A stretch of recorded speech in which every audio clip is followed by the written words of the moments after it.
dia mais uma vez aqui com vocês. Obrigada pela sua presença, obrigada por estar aqui. Eu queria te lembrar que toda vez quando você vier, você lembrar, trazer papel, caneta, às vezes a gente quer anotar, traz seu tarô, seu deck. Às vezes eu vou fazer um jogo aqui, você faz o seu daí para você ir acompanhando e treinando.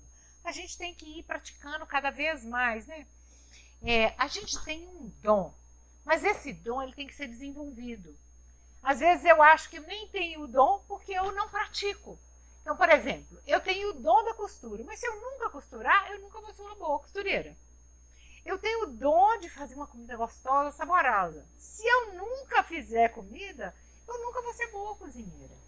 Então, para mim ser uma boa taróloga, eu tenho que praticar, despertar esse dom que é inerente da gente, que está vivo dentro da gente, né? Praticar a nossa intuição, a nossa observação, o nosso olhar, né? Porque as cartas do tarô, elas já estão aí no nosso inconsciente. A gente tem que despertar e vivenciar essas cartas na gente. Esse que é o grande movimento, né? Seguindo aqui, né, o fluxo, nós estamos falando do movimento dentro do mitológico, trazendo essa visão do mitológico, e hoje a carta é a carta do diabo, né, o deus Pan. O deus Pan, ele mostra, né, uma criatura que é metade homem e metade bode. Né? Tem chifres, numa mão ele tem uma flauta, ele está numa gruta escura, na outra mão ele tem um fio que como se fosse assim, controlasse dois seres vivos, né? Dois seres humanos, um homem e uma mulher. E esse homem e essa mulher também têm os chifrinhos. E estão acorrentados, mas na verdade, né? E ficam como conduzidos pelo deus Pan. Mas eles estão com as mãos livres, então a qualquer momento eles podem se libertar, né? O deus Pan, ele é filho de Hermes e da ninfa Dríope. E quando ele nasce e que a mãe percebe que ele é tão feio, todo peludo, metade homem, metade bode, ela foge. E o Hermes, então, leva ele para o Olimpo para servir de divertimento para as pessoas, de entretenimento. Em determinado momento, o deus Pan, ele começa a perseguir a ninfa Siringe e vai seguindo ela até o rio. Quando ele chega lá, a ninfa, com muito medo, o que ela faz? Ela se camufla como se fossem esses canicinhos aqui da flauta. E ele, desesperado, sem encontrar ela, poda aquele monte de caniços e construi a flauta. Daí vai surgir a flauta, a famosa flauta da Virgem, né? A flauta virgem é uma flauta de Pan. As figuras que dançam aqui, é importante que a gente tenha essa consciência da liberdade delas, né? E a gente tem que saber que ele, de alguma maneira, né, o bode está associado, né, àquilo que é o mais primário, primordial, o que é mais lascivo, né, dentro de nós e da maneira como a gente vive. Então, é como se estivesse falando assim, também muitas vezes, do bode expiatório, né? Quem que é o bode expiatório? É aquele que a gente responsabiliza por tudo que não é muito legal que a gente está fazendo, a gente passa a culpa e a responsabilidade para aquela pessoa. Então tem esse movimento também. O diabo, né? Ele, por muito tempo, como ele vem assim, com essa cara, com essa forma de diabo, por muitas vezes ele foi condenado, né? E chegaram até a acreditar que o deus Pan tinha morrido. Mas na verdade, ele só ficou esquecido e adormecido. E ele aparece nas cartas do tarô justamente para a gente lembrar que ele está vivo e que ele está bem vivo aí dentro de nós. E ele vem falar muito das nossas questões, das nossas tentações, das questões que a gente tem dificuldade de lidar com o nosso corpo, com a vergonha, com as questões sexuais. é bem diferente do movimento, assim, vamos dizer, do romantismo que tem na Carta da Torre com a sexualidade. Aqui a gente está falando muito das tentações, daquilo que a gente tem um olhar mais pervertido.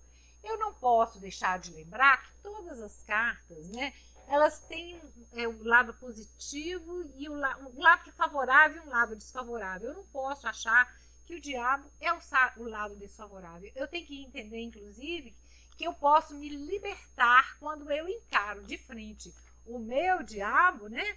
Eu posso me libertar dessas amarras que muitas vezes me prendem a vícios, dependências, luxúrias, né? O diabo, vamos dizer assim, ele está conectado com as coisas mundanas. E quando a gente fala coisas mundanas, fica parecendo que é com tudo aquilo que é errado, né? Que não é, que é amoral, né? E, na verdade, as coisas mundanas são coisas do mundo. Eu também tenho que aprender a lidar com isso. Quando eu olho de frente para o diabo e para o Deus Pan, eu vou poder olhar para as questões do sexo, do trabalho, do dinheiro, do prazer, das dependências. Eu vou poder olhar isso de frente, porque, na verdade, eu sou um ser humano e estou vivendo aqui no mundo, né? Então, são as coisas do mundo que eu vim viver. As coisas mundanas que eu vim viver. Eu quero, inclusive, falar assim, quero ler esse pedacinho aqui, que é bem interessante, né? Que fala assim: o louco precisa se confrontar com muita humildade frente aos aspectos mais mesquinhos e vergonhosos da própria personalidade. Caso contrário, ficará escravo do próprio medo para sempre. Às vezes, para ocultar esse segredo vergonhoso, ele se finge de superior e projeta a própria bestialidade nos outros, conduzindo ao preconceito, à zombaria e até mesmo à condenação de indivíduos ou raças que a ele são ruins, né? Aqui nessa história, nessa condenação do outro, entra um bode expiatório. Então, quando eu tomar o cuidado de, quando eu observar a carta do diabo, eu não entrar direto numa condenação e observar realmente o que é que aquela carta está me dizendo. Ela pode estar trazendo muitas orientações e muitos esclarecimentos para a minha vida. Eu, a louca, vivendo a minha jornada do herói, né? Então, assim, no nível divinatório, é exatamente isso, essa necessidade de eu estar olhando para tudo isso, de eu poder encarar toda a minha escuridão e tudo que está lá nessa caverna, né? Porque essa caverna só vai clarear, eu só vou trazer para minha consciência e para minha clareza aquilo que eu puder olhar e trazer luz àquilo que está oculto e guardadinho lá no meu inconsciente. Então, é isso que o diabo está trazendo para a gente, né? Eu queria aproveitar também e dar essa dica, né? Qual que é a dica? Eu falo que o movimento da gente tirar uma carta só quando a gente está jogando tarô para uma pergunta é uma coisa que não é muito adequada, porque a gente fica com muito pouco, e como uma carta ela é um universo de informações, né? Nós estamos aqui tendo uma visão do mitológico, cada carta é um universo de informações, e nós estamos aprendendo o alfabeto. Primeiro nós estamos aprendendo as cartas e aos pouquinhos nós estamos aprendendo a fazer os jogos também, como se a gente estivesse aprendendo a escrever, não é verdade? Então, assim, uma maneira de eu realmente vivenciar, despertar cada arcano em mim mesma, é eu identificar aonde eu fiquei com medo, aonde, porque o Deus Pan está vinculado ao pânico, né? Ao medo, porque o Deus Pan vivia amedrontando as pessoas. Então, quando foi que eu tive medo? Ou quando é que eu fui que eu tive vergonha? Ou quando é que eu fui que eu fiquei na dependência dos outros? Ou quando é que foi que eu me deixei manipular? Aonde que estão os meus vícios, as minhas dependências? São emocionais, são físicas, são espirituais, são químicas, são financeiras? Quais são as minhas dependências? Né? Se eu tiro uma cartinha todo dia, sem pergunta nenhuma, eu vou olho aquela carta e fico com aquela visão daquela carta. No final do dia, eu vou ver o que eu vivenciei daquela carta. Né? O que foi que eu vivi hoje dessa carta? Se eu tirei o diabo, eu posso também me perguntar quais foram os meus desejos mais ocultos hoje. O que foi que eu desejei e não me autorizei? Aonde foi que eu tive medo? Onde foi que eu fiquei dependente? Aonde foi que eu não me responsabilizei e escolhi um bode expiatório para as minhas questões? Aonde foi? Tudo isso eu posso ir me perguntando.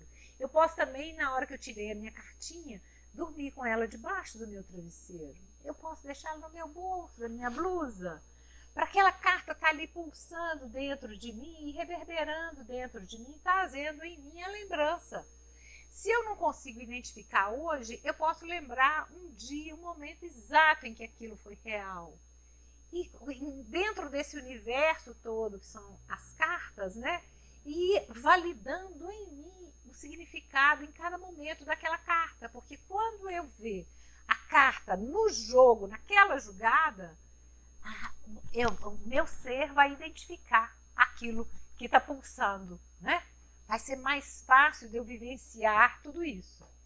E falando em julgada, né? Uma outra dica é as pessoas falam assim: eu tenho um método que é assim, eu tenho um método que é assado. Na verdade, existem várias julgadas, né? O método vai além disso.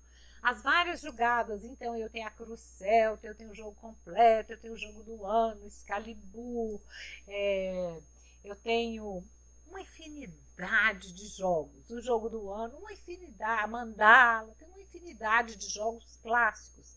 Mas se eu quiser, eu também posso criar a minha jogada.